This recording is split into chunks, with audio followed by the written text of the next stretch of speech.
কবরস্থানে পাঠিয়ে দিতে হবে। আপনি মনে মনে চিন্তা করেন, আপনাকে যখন কবর মাঝে নিয়ে যাবেন তখন সঙ্গে আপনার সাথে কিছুই যাবে না। আপনার সাথে তিনটা জিনিস যাবে কবর পর্যন্ত। এক নম্বর হচ্ছে ধন দৌলত, দ্বিতীয় নম্বর হচ্ছে আপনার আত্মীয় স্বজন।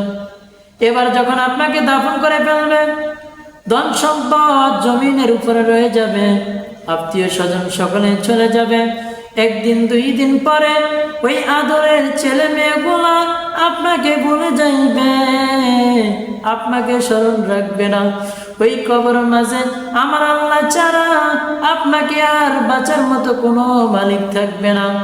আপনি যদি একবার চিন্তা করেন, ওই কবরের ভিতরে যাওয়ার পরে একদিন দুই দিন তিন দিন পরে আমার পুরো সুন্দর দেহটাকে মাটি খেয়ে ফেলবে, আমার কোনো কিছুই আর বাকি থাকবে না।